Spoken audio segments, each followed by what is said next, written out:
जय हिंद विद्यार्थियों, क्या हाल चाल? सब बढ़िया? चलते हैं आज की बेहतरीन सी क्लास की ओर। क्योंकि पिछली क्लास में मैंने महत्वपूर्ण तरीके से आपको बताया था कि प्रभर समिति यानी प्रभर समिति के बारे में मुझे आज बताना है, प्रमुख रूप से जो कि आपके एग्जाम के लिए तथा आपके जीवन के लिए अति महत्वपूर्ण होने का कार्य करता है। याद रखिएगा, यदि आप 2023 के अंतिम में एक बेहतरीन सी जॉब पाना चाहते हैं तो सीधा जुड़ जाएं फ्यूचर एकेडमी XYZ से, क्योंकि यह एक ऐसा प्लेटफॉर्म है जो कि बेस्ट मटेरियल, बेस्ट कंटेंट और बेस्ट टीम के साथ आपको देने का कार्य करता है।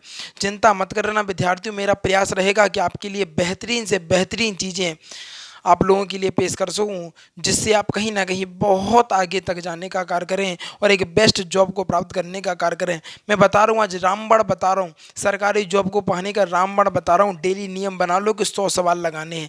डेली नियम बना लो कि सर ने जो पढ़ाया है उसको रिवीजन करना है, रट्टा मारना है, बेहतरीन तरीके से समझना है। अगर ये नियम आपने बना लिए तो मैं गारंटी देता हूँ सिर्फ और सिर्फ 6 से 7 मंथ में आपके पास एक बेहतरीन सी जॉब होगी। हर एक एग्जाम को आप क्वालिफाई करने का कार्य कर रहे होंगे, लेकिन नियम से करना पड़ेगा। किसी भी चीज़ में जब तक आप रेगुलर नहीं रहेंगे तब तक उस काम को नहीं कर पाएंगे। गारंटी है इस बात की, रेगुलर रहिए, किसी भी काम को करना है। मैं कह रहा हूँ पढ़ाई नहीं, और भी कोई काम कर रहे हैं ना, कोई काम सीख रहे हैं तो भी क्या करेंगे, आप रेगुलर रहेंगे तभी जीवन में आप आगे बढ़ पाएंगे। अन्यथा अपने जीवन को आप दुख की परिस्थिति में ढालने का कार्य कर रहे हैं और कुछ नहीं। अच्छा, तो चलते हैं अपनी बेहतरीन सी क्लास की। और कितनी जानदार शानदार क्लास है ये तो आपको खुद कंटेंट देखकर खुद ही समझ में आ गया होगा। अगर बात करें प्रवर समिति की, तो प्रवर समिति की बात करें, जब कभी किसी विधेयक में बहुत ज़्यादा विवाद हो जाता है, क्या बहुत ज़्यादा विवाद हो जाता है, जब भी किसी विधेयक की बात करें, जब भी किसी विधेयक में बहुत ज़्यादा विवाद हो जाता है तो इस विधेयक के विवाद को सुलझाने के लिए क्या कहना सर, इस विधेयक के विवाद को सुलझाने के लिए अध्यक्ष प्रवर समिति का गठन करता है। क्या अध्यक्ष जो होता है ना, प्रवर समिति का गठन कर देता है। अब प्रवर समिति क्या करती है, यह समिति किसी भी विधेयक को बहुत ही गहराई से जांच करती है। वो इसलिए जांच कर रही कि भैया आखिर क्या कारण है जिसके कारण इस विधेयक का विरोध हो रहा है। तो ये समिति जो होगी, अध्यक्ष प्रवर समिति का गठन करता है और इस समिति विधेयक को बहुत गहराई से जांचा जाएगा ताकि विधेयक में गहन जांच किया जा सके, ताकि विधेयक की गहनता से यानी गहन जांच करें। जैसे कि आपको बात करें CA, है ना, ये बहुत ज़्यादा विधेयक था ना, ये इस एग्जाम्पल के तौर पर आपके सामने पेश है। अगर आप ध्यान रखेंगे, अगर एग्जामिनर कुछ इस प्रकार क्वेश्चन करता है कि बताइए प्रवर समिति का गठन कब किया जाता है, कहना सर जब भी कोई विधेयक विवाद को सुलझाने के लिए, क्या विधेयक के विवाद को सुलझाने के लिए प्रवर समिति का क्या किया जाता है, गठन किया जाता है।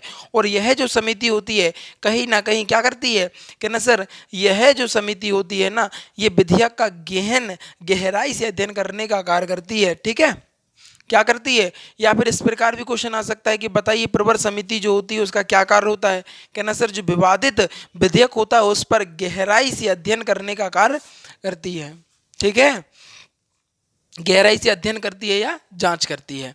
अगला पॉइंट देखो यहाँ पर, यह कमेटी 3 माह के अंदर, क्या कहना सर यह कमेटी जो होती है वो 3 माह के अंदर उसकी खामियां और सुधार की रिपोर्ट अध्यक्ष को क्या कर देता है, सौंप देता है।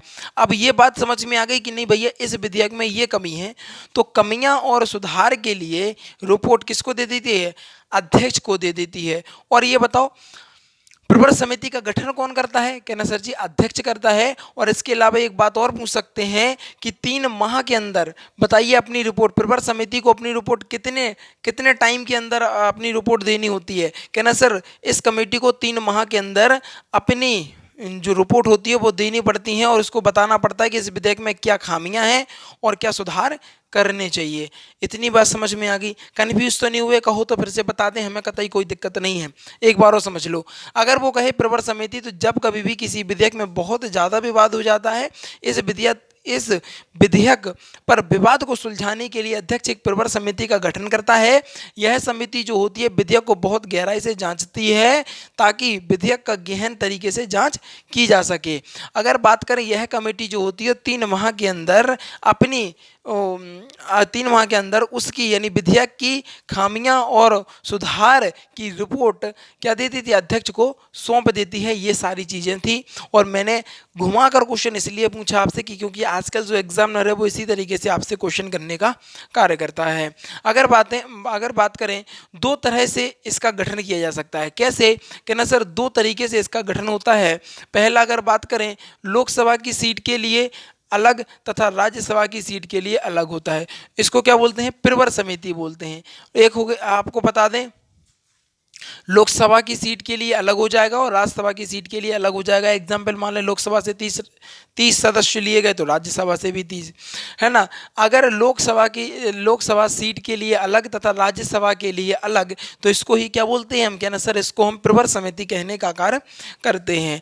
आगे देखेंगे, अगर बात करें हम, अगर दोनों क्या ना, ठीक है सर, ये बात तो समझ में आ गई। दोनों मिलकर मिलकर अगर गठित करते हैं, दोनों को मिलाकर हो, तो इसको क्या बोलते हैं? संयुक्त प्रवर कहते हैं। कहना सर दोनों को मिलाकर, हाँ भैया, लोकसभा तथा राज्यसभा दोनों को मिलाकर हो तो इसको क्या बोलते हैं? कहना सर संयुक्त प्रवर इसको कहने का हम कार्य करते हैं। इतनी बात समझ में आ गई? यहाँ तक बताओ, यहाँ तक कोई दिक्कत तो नहीं आई अभी? अगर कोई दिक्कत है ना तो कमेंट में लिखो, चिंता मत करो, हर एक कमेंट का आपको रिप्लाई दिया जाएगा और विशेष तरीके से उस पर फोकस भी किया जाएगा। अच्छा आगे देखो, अगर बात करें हम संसदीय समिति के बारे में, तो इस समिति का काम किसी घोटाले की जांच करना है।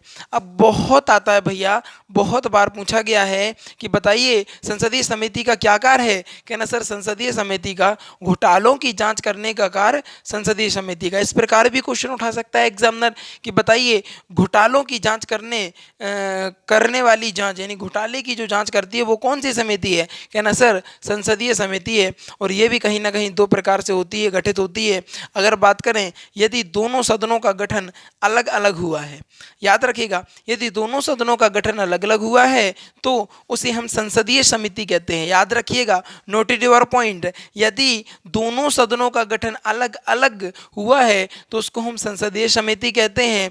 यदि दोनों सदनों को मिलकर गठन किया गया है तो उसको हम संयुक्त संसदीय समिति कहते हैं। क्या बोलते हैं?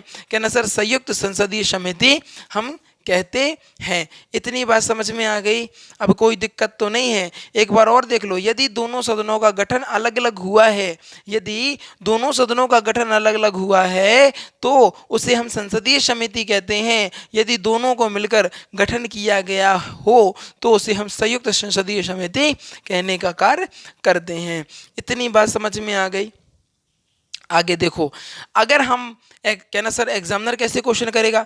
बताइए, इस प्रकार क्वेश्चन कर सकता है आपसे एग्जामिनर कि बताइए दोनों मिलकर गठन किए गई समिति को क्या बोलते हैं? कहना सर जी संयुक्त संसदीय समिति कहने का हम कार्य करते हैं। या फिर यह कहे कि दोनों सदनों का गठन अलग अलग हुआ है तो उस समिति को क्या बोलेंगे? कहना सर उसको संसदीय समिति हम कहेंगे।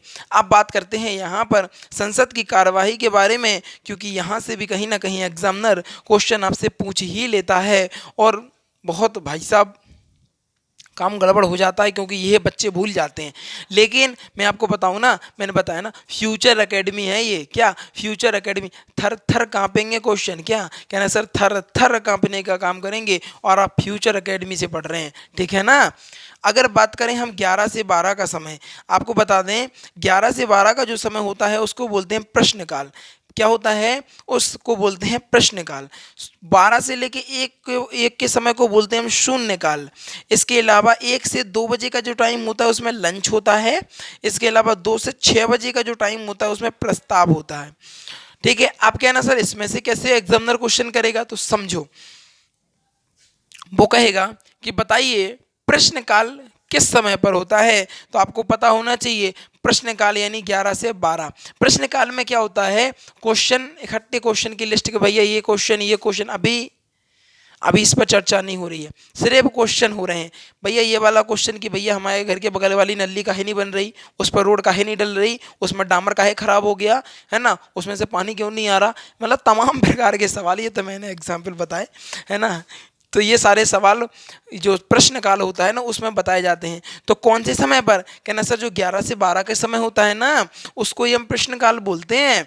इसके अलावा अगर बात करें शून्य काल, शून्य काल की बात करें तो यहाँ पर 12 से 1 बजे का टाइम होता है। और मैं ये क्वेश्चन तो मुझे याद भी आ रहा है, लगभग 2016 की वैकेंसी में पूछा गया था, रेलवे की में आरआरबी में पूछा गया 2016 की वैकेंसी में ये क्वेश्चन करा गया था कि बताइए शून्य काल क्या, कि भैया बताओ कि शून्य काल कितने बजे होता है। शून्य काल 12 से लेके 1 बजे का होता है। अगर लंच की बात करें तो लंच होगा 1 से लेके 2 बजे तक। भैया जो टिफिन विफिन लेके तो आते ना होंगे हमारे हिसाब से, खैर पैसे वाले ही लोग हैं, वो टिफिन का कहाँ करेंगे, बाहर से खाते होंगे, होटल वोटल से मंगाते होंगे। तो जो लंच है ना इनका 1 से 2 बजे का टाइम का चलता है, ये मेरा मानना है। ऐसा ना समझ लेना कि इसमें लिखा है, इधर आप लोग अलग अलग। भाई साहब बहुत सारे बच्चे बहुत होते हैं, मैंने देखा है ना, अगर ऐसा एक बिंदी लगाना भूल जाओ ना, ऐसा कहते सर आप बिंदी भूल गए, मतलब उन्हें वो बिंदी दिख रही है, अपना करियर ना दिख रहा। ऐसे विद्यार्थी हैं। लेकिन देखो कहते हैं कमियां निकालने वाले होते हैं ना, उनको सिर्फ कमियां ही दिखती हैं, अच्छाइयाँ नहीं दिखेंगी उन्हें। भले ही अगर हम बात करें चांद इतना बड़ा है लेकिन साला उसका उसका दाग ही दिखता है कि यार उसमें दाग है। तो ये लोगों की सोच है यार, सोच सोच का फर्क पड़ता है यार। इससे दूसरों की सोच है यार, सोचने दो, उसको फर्क पड़ता है, अपन को फर्क नहीं पड़ता है। देखो आपको पता है खुश रहने की आदत डालो, क्योंकि दुख रहने के लिए लोग हैं ना, है ना, वो दुख करेंगे, टेंशन ना लो, खुश रहो, जीवन में आगे बढ़ो, वो हैंगे दुख रहने। काहे कि भाई साहब लोगों के अंदर अगर किसी भी चीज़ के प्रति हो अत्यधिक जलापन, अत्यधिक दूसरों से ईर्ष्या, है ना, मतलब किसी हद से लेवल ऊंचा हो जाता है, क्या कहें, मतलब ठीक है लोग छोड़ो यार, क्या करना, ठीक है ना। अगर लंच की बात करें तो लंच होगा 1 से 2 बजे के बीच में। प्रस्ताव की बात करें तो प्रस्ताव होगा आपका 2 बजे से 6 बजे के बीच में प्रस्ताव होगा। प्रस्ताव में भी विशेष होंगे। प्रस्ताव में क्या होगा, कहना सर विशेषाधिकार, विशेषाधिकार, इसके बाद धन्य आकर्षण, इसके बाद स्थान प्रस्ताव, इसके बाद धन्यवाद, निंदा और अविश्वास। ये सभी आपको बता दें 6 प्रकार के प्रस्ताव जो होते हैं वो यहाँ पर दिए जाते हैं। और जो कि मैंने अपने वीडियो के माध्यम से आपको सभी चीज़ों को बेहतरीन तरीके से बताने का प्रयास किया, और मेरा प्रयास रहा कि आप लोगों को बेहतरीन तरीके से सारी चीज़ें समझ में आ जाएं। ध्यान रखिएगा यहाँ से क्वेश्चन आते हैं, अगर वो पूछे कि प्रस्ताव कितने समय, कहना सर 2 से 6 बजे, लंच का 1 से 2, शून्यकाल 12 से 1, प्रश्नकाल 11 से 12 बजे तक। ये सारी चीज़ें थी और सभी इंपॉर्टेंट हैं, सभी जानदार शानदार हैं, ठीक है। किसी भी चीज़ को हल्के में मत लेना, मैं बता रहा हूँ, क्योंकि समय है ना जो भैया रेत की तरह फिसल रहा है। क्या है कि ना सर, समय है ना जो रेत की तरह फिसल रहा है। अरे यार समय निकल जाएगा ना तो पछताओगे बहुत सॉरी, बहुत पछताओगे, इतना पछताओगे, कहोगे कि सर जी शायद हम उस टाइम पढ़ लेते।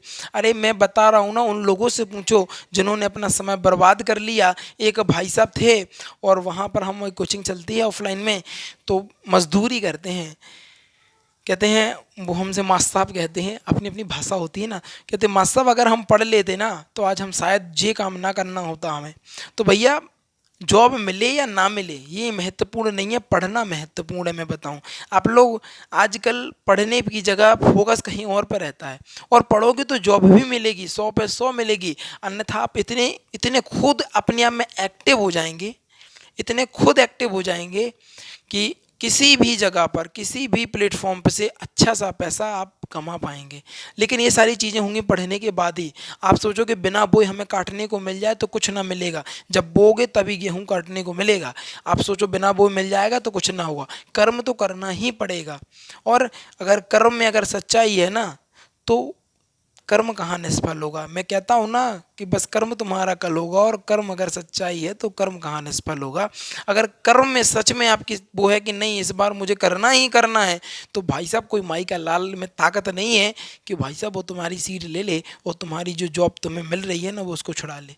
नहीं छुड़ा पाएगा, वो तुम्हारी फिक्स है, वो तुम्हें मिल ही जाएगी। परंतु उस हिसाब से रहो ना, उस हिसाब से तैयारी करना पड़ेगा ना, उस हिसाब से मेहनत करनी पड़ेगी ना, तभी तो जाके चीज़ें बढ़ेंगी। ठीक है, चलते हैं एक बार बेहतरीन से रिवीजन की ओर, फिर चर्चा करते हैं अपन लोग। अगर बात करें प्रवर समिति के बारे में, तो जब कभी भी किसी विधेयक में बहुत बहुत ही ज़्यादा विवाद हो जाता है तो इस विवाद तो तो इस विधेयक पर विवाद सुलझाने के लिए अध्यक्ष प्रवर समिति का गठन करता है। यह समिति जो होती है वो किसी भी विधेयक को बहुत ही गहराई से जांच करती है ताकि वह विधेयक की गहन जांच करे, जैसे कि सीए। अगर बात करें, यह कमेटी 3 माह के अंदर अपनी खामियां यानी विधेयक की खामियां और सुधार की रिपोर्ट अध्यक्ष को सौंप देती है। और ये 2 तरीके से इसका गठन किया जा सकता है। पहला, अगर हम बात करें लोकसभा की सीट के लिए अलग तथा राज्यसभा के लिए अलग, जिसको बोलते हैं प्रबल समिति। अगर अगर दोनों मिलकर हों तो उसको बोलते हैं हम संयुक्त प्रवर कहते हैं। अगर हम बात करें संसदीय समिति के बारे में, तो इस समिति का काम किसी भी घोटाले की जांच करना है। इसके अलावा अगर बात करें आगे, यदि यदि दोनों सदनों का गठन यदि दोनों सदनों का गठन अलग अलग हुआ है तो उसको हम संसदीय समिति बोलते हैं। याद रखिएगा, घोटाले की जांच करने वाली समिति कौन सी है? कहना सर, संसदीय समिति। यदि दोनों सदनों का गठन अलग अलग हुआ है तो उसको हम संसदीय समिति कहते हैं। अगला पॉइंट, यदि दोनों को मिलाकर गठन किया हुआ है तो उसको हम संयुक्त संसदीय समिति कहते हैं। संसद की कार्यवाही की बात करूं तो बात करें प्रश्नकाल 11 से 12, शून्यकाल 12 से 1, लंच होगा आपका 1 से 2 और प्रस्ताव होगी 2 से 6।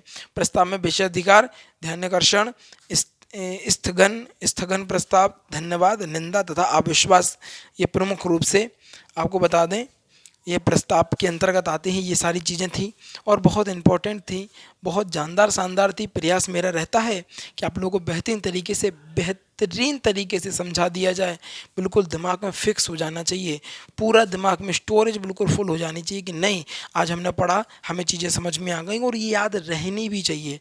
देखो, हम आपको याद ना करा सके तो फिर हम टीचर भी कहेंगे। हमारा काम है आप लोगों को पढ़ाना, लेकिन आप लोगों का काम भी है पढ़ना। आप पढ़ोगे नहीं तो हम तो घोर कर गिलास में ना पानी के साथ चम्मच में घोल के थोड़ी ना पिला देंगे। हाँ, जमाल गोटा कहो तो पिला देंगे, उसकी टेंशन नहीं है। ठीक है ना? तो बस चिंता मत करो। और जो विद्यार्थी नए, रिवीजन डेली करना, वीकली रिवीजन करना। जो विद्यार्थी नए हैं वो जल्दी से वीडियो को लाइक कर लें, चैनल को सब्सक्राइब कर लें और शेयर करके आएँ अपने यार दोस्तों चाहने वालों के साथ, क्योंकि आज की जो वीडियो थी कहीं ना कहीं बेहतरीन, गजब, लाजवाब होने का कार्य कर रही थी। नीचे शब्दों के साथ विदा लेना चाहूँगा। जीवन में आनंदित रहिएगा और आगे पढ़ते रहिएगा। Thanks for watching. और इसका स्क्रीनशॉट ले लीजिएगा। और टेलीग्राम से जुड़ना चाहते हैं तो टेलीग्राम डिस्क्रिप्शन में लिंक डला हुआ है, तो वहाँ पर जाने के बाद टेलीग्राम से भी हमसे जुड़ सकते हैं। इसी का वीडियो को समाप्त करते हैं। Thanks for watching. जय हिंद, जय भारत।